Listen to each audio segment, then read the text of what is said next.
We've always discussed, debated the quality of TV programmes, whether that be on a Monday morning at work.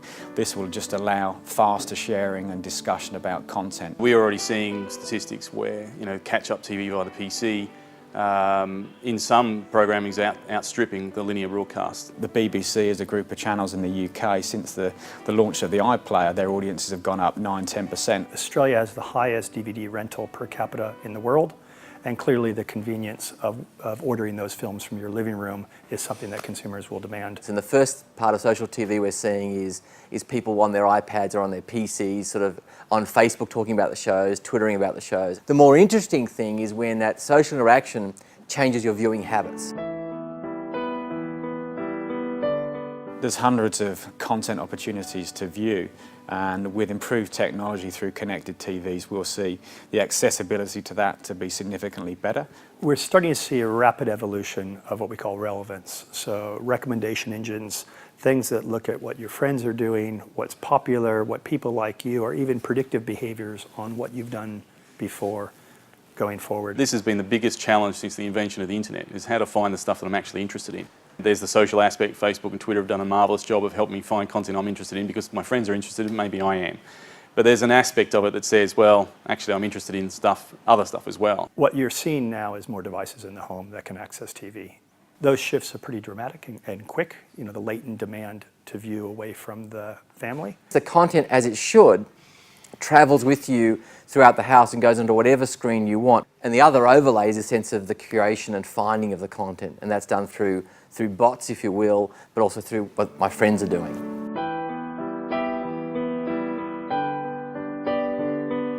Does it really matter what device it's on? I think to the younger guys, no, it doesn't. It's not appointment television for them. They're not sitting in the lounge room going, okay, it's 7:30, I'm now going to watch this.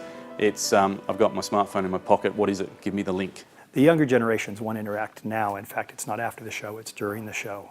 And it's quite common for them to have their laptop, their mobile phone, and the TV all going at the same time. If I look today, I watched my two oldest daughters, when they watch television, they're always playing a game at the same time.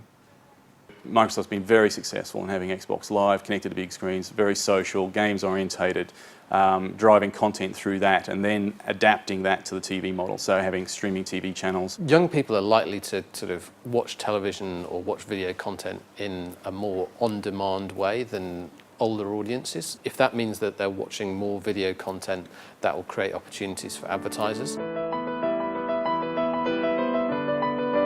The classic Tiger Woods story of you're watching him teeing off on 14 going down Augusta. He's wearing a pair of kind of Nike shoes, he's playing a Titleist 1 ball. In between him taking his practice swings, you'll be able to kind of potentially head onto the Titleist website and actually purchase those golf balls immediately. So I think we'll just see the speed of transaction, the engaged nature of the consumer taken into a true retail environment. If we roll forward, where content is available through many distribution channels, direct from the film studio servers, from YouTube developers, and you have measurement, which of course is the key of the internet, you actually know who's watching. You know that this is a young male interested in cars. You know this is a young woman interested in fashion. And so from an advertiser's perspective, your ability to spread your money more effectively over multiple areas and have them critically measured in real measurement terms, not proxies, you'd have to say that the ROI for the advertising dollar just goes through the roof. The unique part of digital is the ad-serving delivery, so sort of 5 people looking at the same content see 5 different adverts, and as that starts to come into television-style content, that will make the difference.